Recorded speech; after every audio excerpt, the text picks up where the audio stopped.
A Manitoba ministerial spokesperson referred questions about invitations to the gathering to the federal government. A statement, the Federal Department of Women and Gender Equality said Minister Ian met with representatives from the Congress of Aboriginal Peoples yesterday to discuss emerging issues.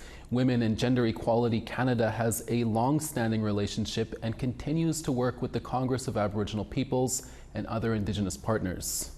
For more on this, we're joined by Congress of Aboriginal Peoples National Vice Chief Kim Beaudin and Odelia Quewezance, who is currently on bail pending results of a federal review of her 1994 murder conviction.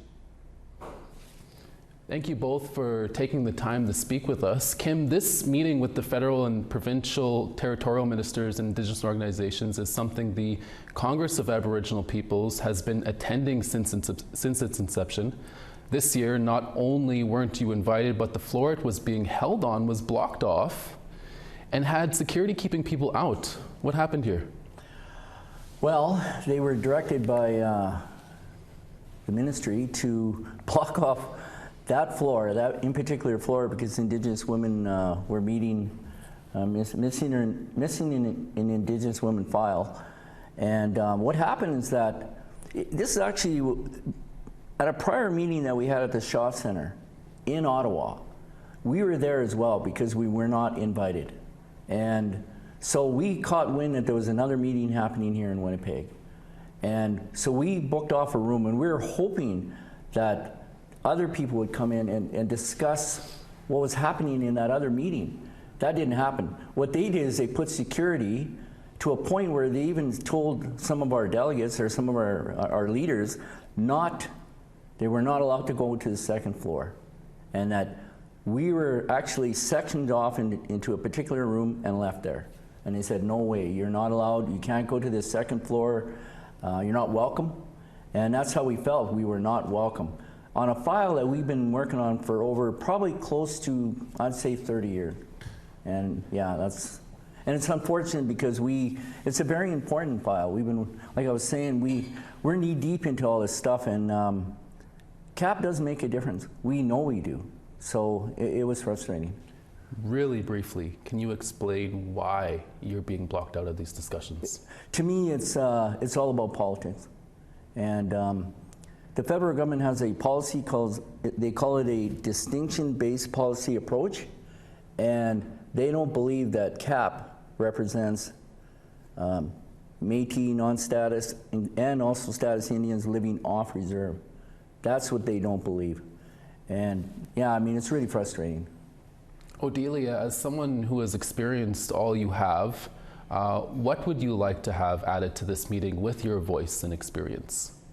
Well, I was invited by CAPS to this meeting, and once I got here, I was very shocked and very shocked to see this happening like this, like with the CAPS not being involved with the meeting, and they're one of my biggest supporters, and I find it unfair, and I was shocked myself. I couldn't believe it. I said, does this happen?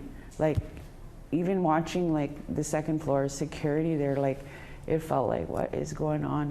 It kind of reminded me of like, I'm not sure what the word is, but I just couldn't believe it, how, you know, especially CAP's been there. My friend Kim's been supportive of me and my sister, you know, my situation, and I just wish that, you know, that, in my words, I said, I don't know if I should say that, but they should grow up. Like, they're supposed to be role models. But that's just my opinion. And since coming to the meeting, I was just like, it was kind of like embarrassing. Mm-hmm. Yeah. Kim, a statement from Minister Marcy Ian's office says she met with CAP and continues to work with you. Are you hopeful for some sort of a reset, especially on matters involving the safety and well-being of Indigenous women? Well, she did meet with CAP. Unfortunately, her message to us is that we were not welcome to that meeting. And even the one in the Shaw Center in Ottawa, we had an opportunity to speak with some of the deputy ministers and other people that were involved. Other ministers actually that hold a file throughout the premiers. It At least that happened. This time, they made sure that they slammed the door on us. I felt like, I'm going to use a term, I felt like we were in solitary confinement, you know, and it was really, really frustrating. So I'm not holding out a whole lot of hope with the federal government at this point. I know we're going into an election, and things have to change, and unfortunately, I really don't see it happening for the next, until the next election. Yeah. Well, we'll be sure to follow this more down the road here. Kim and Odelia, thank you for your time. Thank you. Thank you.